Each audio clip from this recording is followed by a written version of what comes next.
The 2010s have come and gone, and with it some of the best RPGs ever made. Games like Dark Souls, The Witcher 3 Wild Hunt, and Mass Effect 2. You'd have to be insane to try and narrow down the best of them, and in this video, that's exactly what we're going to do.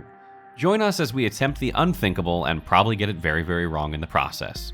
These are the top 10 RPGs of the last decade.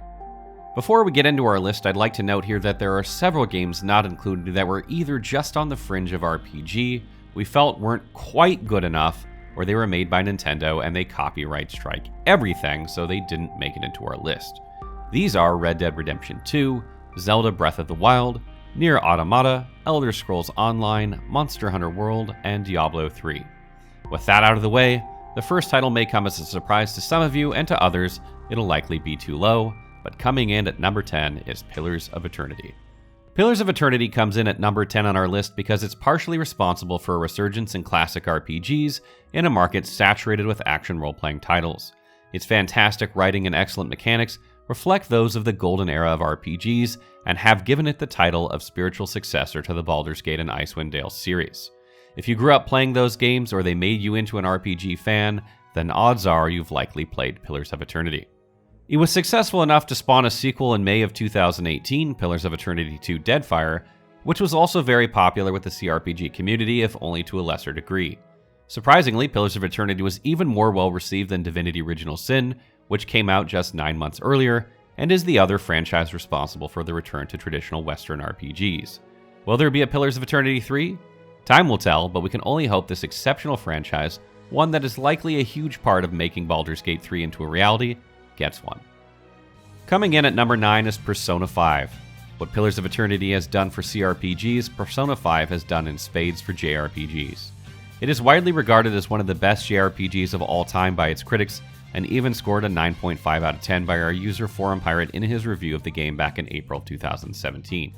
Featuring over 100 hours of gameplay with exceptional combat and storytelling, Persona 5 has captured hearts around the internet and has spawned several spin-offs as well as various versions of the game. If you missed it, have no worries, the latest version is called Persona 5 Royal and is coming in March of 2020, featuring more goodies and support for PS4 Pro. And if that's not enough, Atlus has already confirmed that there will be a Persona 6, which is likely to debut on PS5 sometime in 2022. Coming in at number 8, it's a game that needs no introduction, The Elder Scrolls V Skyrim. What can you say about Skyrim, and where do you even begin? It's nearly a decade old at this point, coming out in November of 2011, which seems like a very long time ago. Despite this fact, Skyrim, much like Dracula, never seems to age. Skyrim is not a game that revolutionized RPG mechanics, but simply did many of them better and on a grander scale than had ever been done before. It has become a solid benchmark for all open-world RPGs ever since, and it's hard to review any open-world RPG without some comparison to it. The storytelling and breathtaking environments were exceptional for its time, and even the remastered version of the game still holds up fairly well even in 2020. It's a game that's managed to stay relevant for a decade in some form or another, and is responsible for an insane amount of hype and mods. It sold over 30 million copies, and that didn't happen by accident. Who's hyped for Elder Scrolls 6? Anybody? Yeah, you know you are, even despite Bethesda's recent failing. Coming in at number 7 is Fallout New Vegas. I'm sure many of you are wondering how this game made it onto the list, and some of you are like, fuck yeah.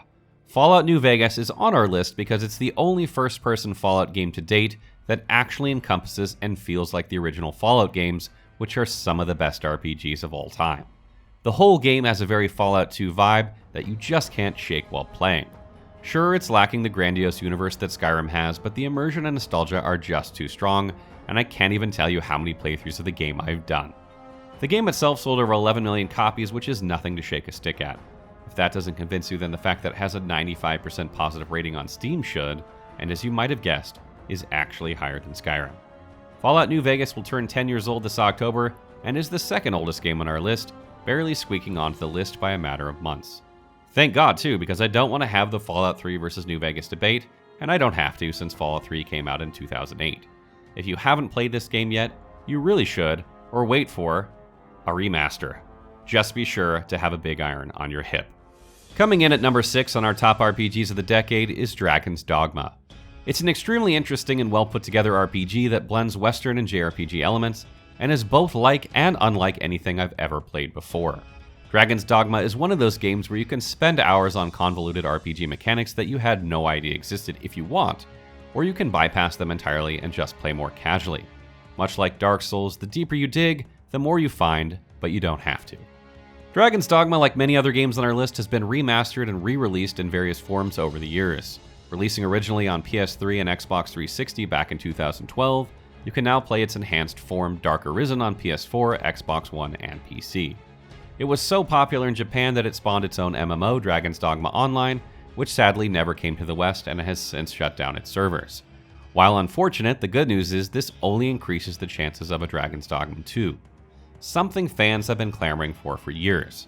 PS5 title, anyone? Calling it now.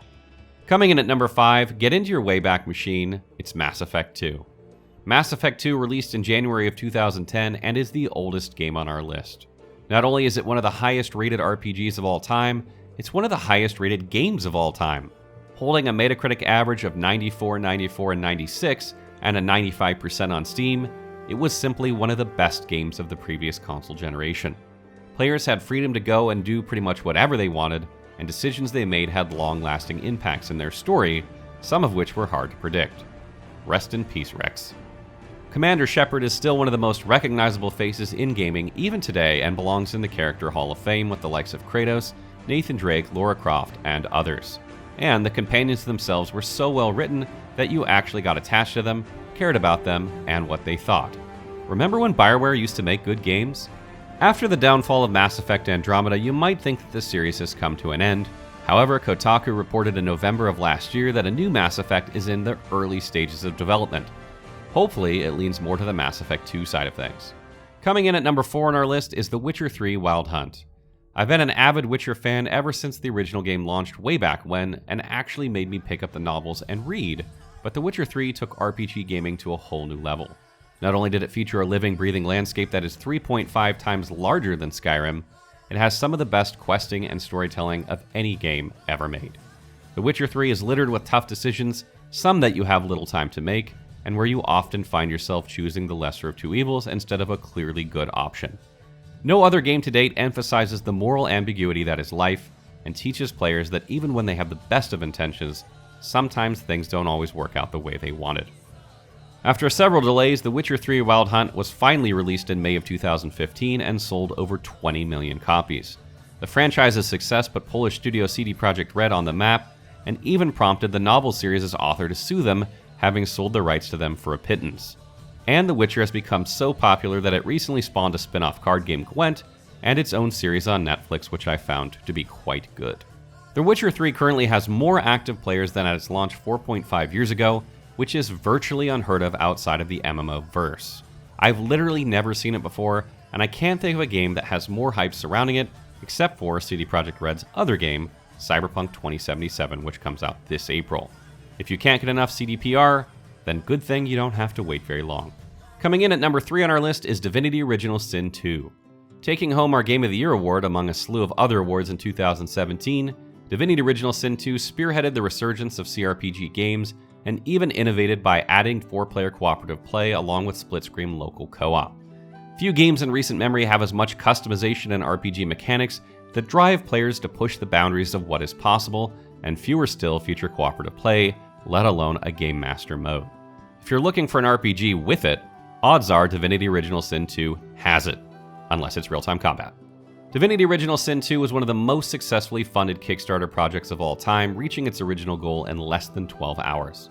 Larian Studios has continued to support the game by releasing the Enhanced Edition free to PC players, as well as publishing the game on consoles. There have been several subsequent quality of life patches, even adding an enemy randomizer, and the modding community has made an ungodly amount of mods for the game. Seriously, it's an insane amount. Divinity Original Sin 2 was so successful that it propelled Larian Studios into superstardom nearly overnight, and landed them with the rights to develop the sequel to a game many thought would never come to fruition, Baldur's Gate 3. Would this game even be in development if not for Larian's success? Odds are it wouldn't, and that speaks volumes about Divinity Original Sin 2 by itself. Coming in at number 2, Dark Souls. Fextralife and Dark Souls have become synonymous throughout the game's lifespan, so it's really no surprise this game takes the number 2 spot on our list. A sleek blend of old-school RPG gaming combined with the sexy appeal of the action RPG, Dark Souls captures the things that make both so good. If you grew up in the 90s and missed the golden era of RPGs, Dark Souls was made with you in mind. Perhaps the most impressive thing about Dark Souls is the freedom it provides the player. Not only are you free to create your own character exactly as you see fit with a classless system, you're free to go just about anywhere you can see in whatever order you choose. There are easier paths, of course, but players can brave the harder areas anyway for fame and fortune if they wish, since the entire map is connected and there is no loading between zones. The level design is heralded as the apex for the genre, and you'd struggle to find another game that does it as well or better.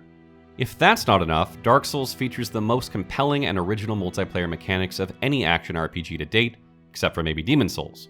Cooperative play and PvP are both seamlessly woven into the very fabric of the game, allowing players to play alone 1 minute and play together the next. There's also that moment of your first invasion that was quite special, if not visceral.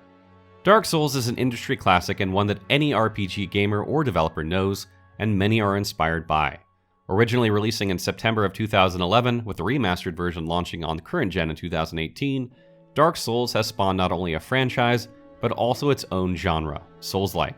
It's nearly impossible to create or review an action RPG without some comparison to Dark Souls, so much so in fact it's become a meme about the internet. This video is the Dark Souls of lists. Our game of the decade? Bloodborne. Now, after saying all that about Dark Souls, how is Bloodborne number 1? Just bear with me as I deftly explain. To begin, Dark Souls was a refinement of Demon's Souls' ideas and a superb realization of concepts that has truly created a new subgenre. When Sony Japan's studio and From Software got back together to create Bloodborne, they did the unimaginable.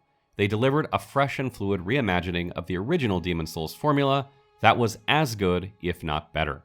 Not only did they take a completely new approach to combat with the removal of blocking for all intents and purposes and the addition of quick dashes and trick weapons, they delved deep into the Lovecraftian mythos and brought it to terrifying, compelling life in ways that few horror games achieve, all while maintaining their trademark multiplayer mechanics and the epic nature of their boss battles. Built for the specific purpose of selling PlayStation 4s, Bloodborne is an action RPG that compressed some of the expected upgrade and advancement mechanics, but expanded on atmospheric impact with lore and myth well beyond the confinements of From Software's item descriptions, relatable to a much larger, much explored, and always interesting study of the alien, the supernatural, and the nature of dreams, nightmares, and terror. The fantastic musical score, phenomenal setting and level design, engaging combat, memorable bosses, and the overall polished feeling of the game has seen it downloaded by 11 million users and platinumed by 630,000 of them. The game has spawned its own comic and board games, along with a plethora of merchandise, not to mention lore theories and discussions, some of which are so insane that we can't even read them here. But if that doesn't convince you, just listen to what Hidetaka Miyazaki had to say about the game when speaking to GameSpot Brazil just last year. And I quote, "But if I were to say which one stayed in my heart the most, it's Bloodborne. It's the one that marked me the most. I believe I did it my way, the way I wanted." After changing gaming forever with Dark Souls, From Software proved they could outdo even themselves and carry that amazing formula over to new titles. Elden Ring, anyone? Forever ensuring their legacy. Bloodborne delivered the gold standard Souls-like, staying close enough to the Souls tenets to feel familiar and cozy, while straying far enough away to completely challenge and surprise me in many more ways than I can recall. It is for this outstanding delivery of reinvention that Bloodborne is Fextralife's game of the decade. Thoughts on the list? Did we get it right? What were your favorite RPGs of the last decade? Let us know in the comments below.